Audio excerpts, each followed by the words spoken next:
passive income to final tax. Ito yung mga interest or yields from bank deposits or deposit substitutes. Domestic dividends, dividend income from real estate investments, trust, share in net income of your business partnership, taxable associations, joint ventures, joint accounts, or co-ownership. Ito daw yung mga basically yung mga income mo, lahat ng mga net income mo kasama. Ganon. Royalties in general, prices exceeding to 10,000 and above. Ito yung mga kunyari nanalo ko sa loto ng 1 million, ganon. Winnings, yun nga, kakasabi ko lang, yung mga pagka merong prizes with money, yun, pasok din siya doon sa passive income to final tax. Interest income on tax-free corporate covenant bonds. So, next is final tax on individuals and corporations.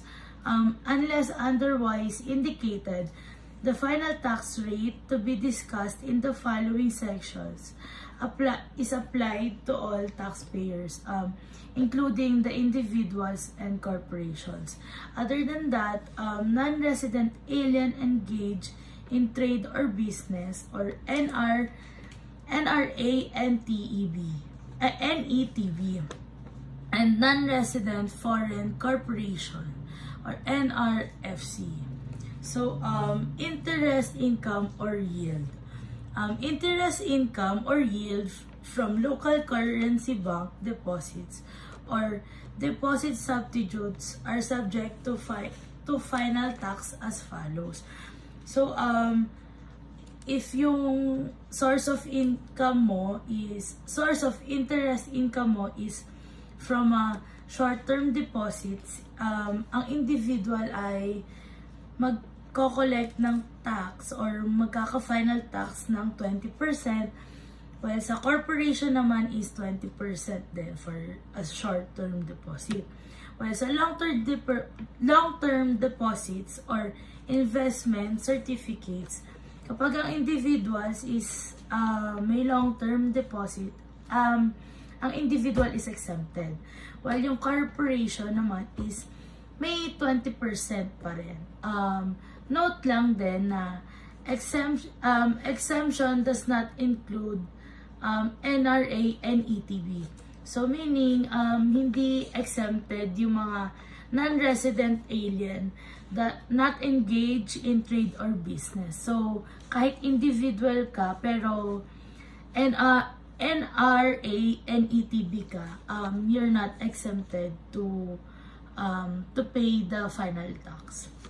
So ano ba ang short-term deposits? Ang short-term deposits, ito yung mga binabayaran mo in less than 5 years, or ito yung mga binabayaran mo or nagde-deposit ka in less than 5 years. While sa long-term deposits naman, ito yung nag-refer sa certificate of time deposit or investment in form of savings, common or individual trust funds, deposit substitutes, investment management accounts, and other investment with a maturity of not less than 5 years. The form of which shall be described by the BSP and issued by banks only. Note that not by non-bank financial intermediaries or finance companies. To individuals in denominations of 10,000 pesos and other denominations as made by prescribed by the PSB. So, ayun. For example, ito yung first example.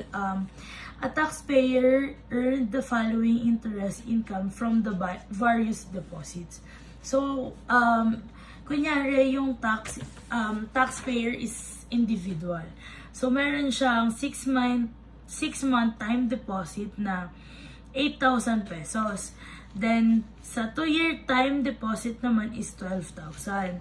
Then, 5-year time deposit is 40,000. So, a total interest income niya is 60,000 pesos. So, di ba sabi natin kapag ka short term, 20% sa individual and then sa corporation, 20%.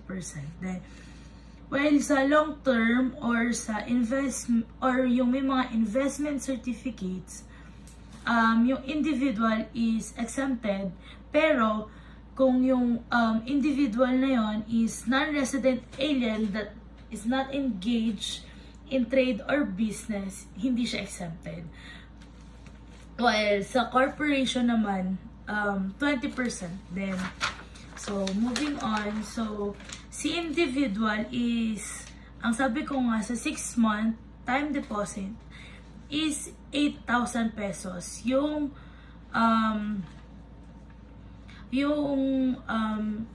interest, yung ano niya, yung babayaran niya is 8,000. So, 8,000 times 20% is equivalent to 1,600 pesos. So, yun. Yun yung babayaran niyang tax for a 6-month time deposit. 1,600 pesos. Sa 2-year time deposit naman, which is 12,000, for individual pa rin, 12,000 times 20% is equals to 2,400 pesos. So, 2,400 pesos yung babayaran niya for final tax. Okay, moving on sa 5-year time deposit naman, which is 40,000 yung income niya. Times natin yan sa 0% for individual. Kasi, di ba, ang sinabi natin, kapag ka in less than lang, ang short term kasi, less than 5 years. So, meaning, kapag ka, pagka saktong 5 years na siya, that's equivalent to long-term deposits na.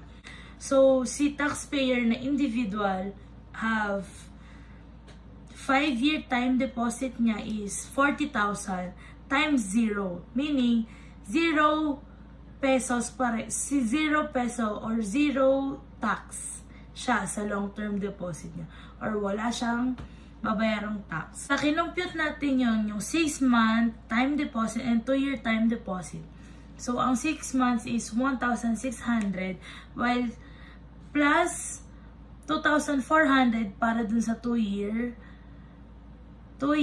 time deposit is equals to 4,000 pesos. So, ang total na final tax ni individual taxpayer is 4,000 pesos. So, moving on sa corporate taxpayers. Si corporate taxpayer is merong 60,000 pesos. So, kapag ka ganon, kahit long term siya or short term, si corporate is kailangan niya magbayad ng 20% na final tax. So, 60,000 times 20% is equals to 12,000 pesos. Meaning, si corporate taxpayers, kailangan niyang magbayad ng 12,000 pesos.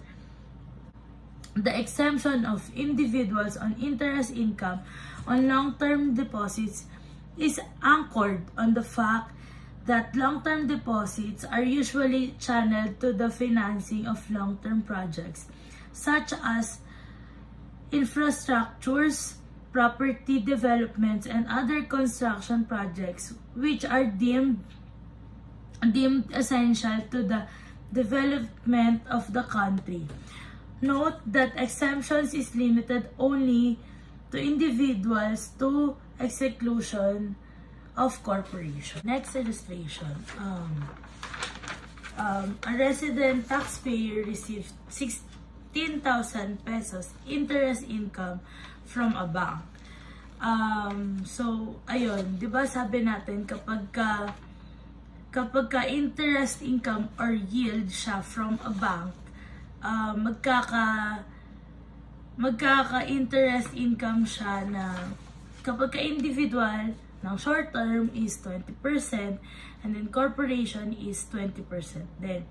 Pagka long term ng individual, exempted. But kapag yung individual na yon is NRA, NETB, or non-resident alien not engaged in trade or business, hindi siya exempted. And then, while sa corporation naman, ang long term niya is 20%. Then, so, ito, ang sinabi sa illustration 2, resident taxpayer. Meaning, resident siya ng Pilipinas, rather.